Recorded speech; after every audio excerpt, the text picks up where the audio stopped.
Fala projetistas, sejam muito bem-vindos a mais um vídeo aqui no canal e hoje é o quê? Moa Responde!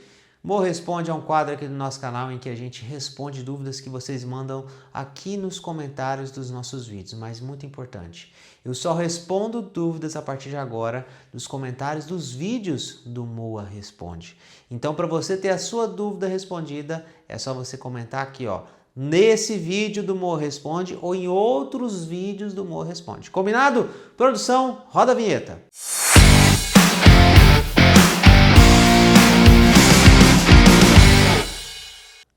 Então a primeira dúvida aqui é de um rapaz que não tem nome. Eu não sei o que aconteceu no YouTube, que não tem nome, tá? Mas eu quero agradecer a você. Se você vê esse vídeo e vê sua fotinha e fala sou eu, porque aqui no comentário não teve nome e eu não consegui identificar quem é.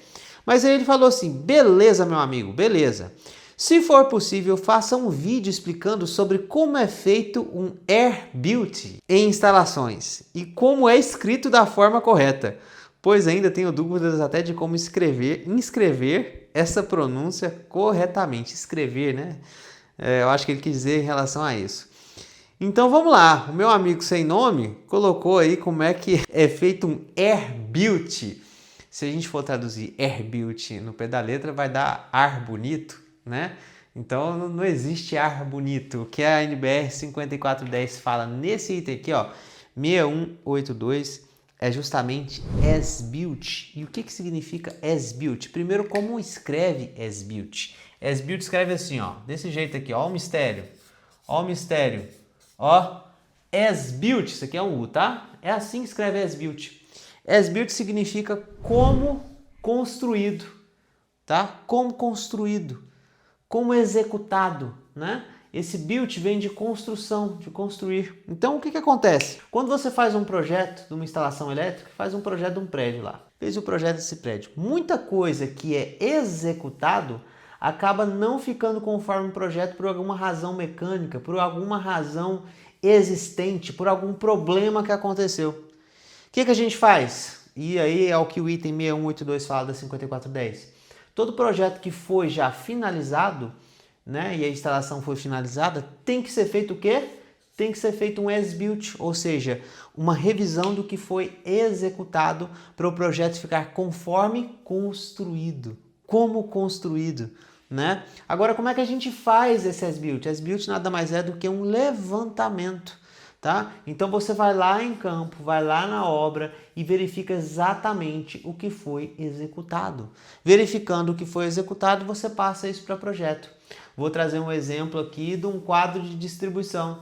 Você projetou um quadro de distribuição e aí acaba que na instalação elétrica acrescentaram um circuito a mais de um ponto a mais. O que você faz? Vai lá nesse quadro, verifica esse circuito e aí pondera. Qual foi a fiação que foi alimentada nesse circuito?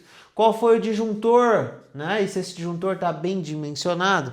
Esse circuito foi por qual caminho da instalação elétrica? O que eu fiz? Fiz um levantamento e passo isso para onde? Para o papel, passo isso para o projeto elétrico. Então, as-built escreve assim, é um termo em inglês, né? Não é air-built, né? É as-built, um termo em inglês que significa como construído. Foi construído? Sempre tem divergências. Tem divergências? O que você faz? Verifica essas divergências e entrega um projeto as-built no final. O correto seria assim, produção, coloca aí para mim. Projeto, né? Fez o projeto? Beleza. Execução. Executou? Projeto de as-built. Tá? Esse é o correto e é o correto de acordo com a NBR 5410 também no item 6182. Combinado? Vamos lá, vamos para a próxima pergunta.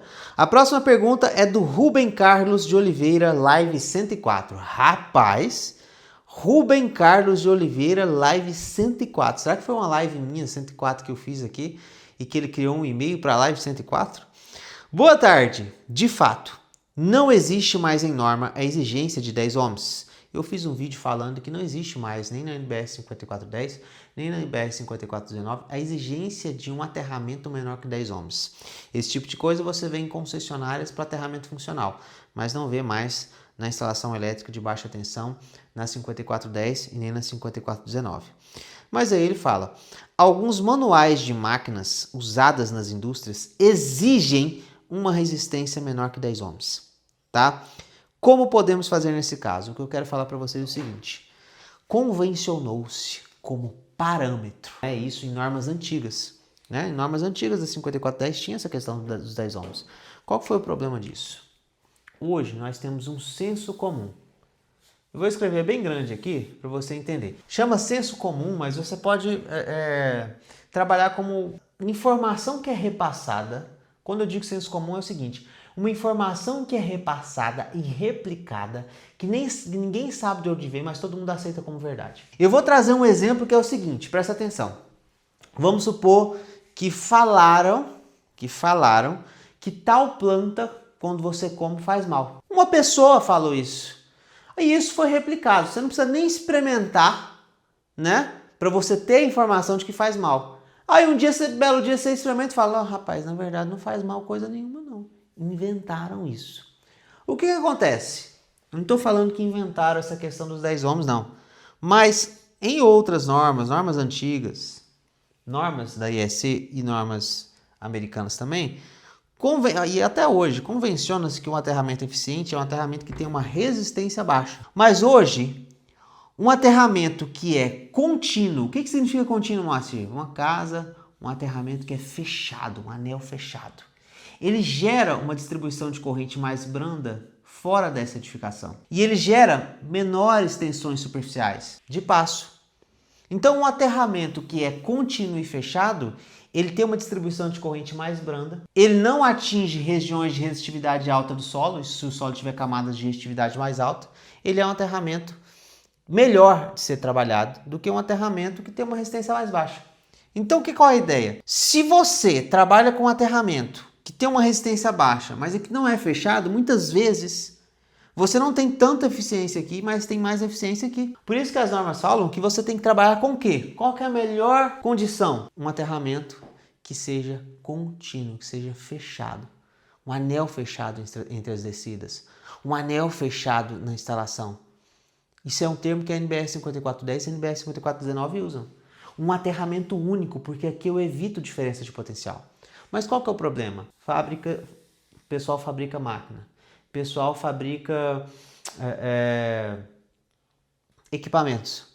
E aí, essa convenção ainda é muito forte. E o cara que vai fazer, que vai fabricar isso aqui, determina e verifica e acha mesmo que isso aqui ainda existe. Qual que é o ideal? O ideal não é você ter uma instalação com várias máquinas e cada máquina tem um aterramento, gente. Quanto mais aterramentos eu tenho na minha edificação, pior é. Eu tenho que ter um aterramento único e específico, pronto e acabou. Quanto mais aterramentos eu tenho, mais diferença de potencial eu vou criando dentro da minha instalação. Isso é errado. Então, isso aqui, você criar um equipamento e falar que esse equipamento tem que ter um aterramento exclusivo, tem que ser menor que 10 ohms, é justamente porque convencionou-se que isso aqui é verdade, de normas passadas. Mas o que é verdade mesmo? E até a própria norma do equipamento, que é uma norma estrangeira, vai convencionar isso aqui, vai trazer isso aqui. Mas o que é o certo e o correto a ser feito? Quer trabalhar com 10 ohms? O que você faz? O aterramento dessa máquina interliga ao aterramento dessa edificação. Interliga ao aterramento dessa edificação. Faz essa interligação e verifica se esse aterramento está menor que 10 ohms. Trata o solo para verificar se está menor que 10 ohms. Difícil conseguir? Difícil. Mas é melhor do que criar um aterramento exclusivo e separado para essa máquina. Moacir, não tem jeito, para eu aprovar isso aqui na indústria, tem que ter o aterramento exclusivo. Beleza. Tem que ter o aterramento exclusivo? Trabalha então com aterramento TT na certificação, tenta trabalhar com TT, ou trabalha com aterramento exclusivo para ela e que potencializa esse aterramento no BEP. Mas você pode fazer isso, mas é à toa. Por quê? Um aterramento único, exclusivo e contínuo é o mais eficiente nesse caso. Tá? Então pode ser que aqui, nem é convenção por erro, pode ser uma convenção do fabricante que segue uma norma que é estrangeira, que ainda está nos 10 ohms, tá? Mas você trabalhando com o anel fechado, fecha o anel entre as descidas, ou que potencializa esse aterramento com outro aterramento, é a solução mais viável para um sistema desse. Agora o que acontece geralmente? O pessoal não sabe. Cria vários aterramentos de edificação, não equipotencializa esses aterramentos, cria diversas diferenças de potencial em cada um desses pontos, e quanto mais diferença de potencial, pior é, principalmente para o meu SPDA, para o meu sistema de proteção contra descargas atmosféricas, que eu estou levando o quê, Estou levando o quê aqui, Descarga atmosférica para esse equipamento. De que adianta isso?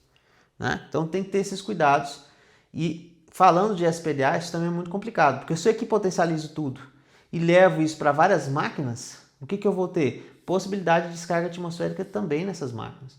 Então eu crio um anel fechado, um aterramento único para todos esses pontos, com DPS em cada uma dessas alimentações, protegendo contra surtos cada uma dessas máquinas. É muito mais eficiente do que eu trabalhar com um aterramento para cada máquina. Mas muitas vezes eu sei que a gente tem que seguir isso, o fabricante pede para aprovar, para instalar e tudo mais.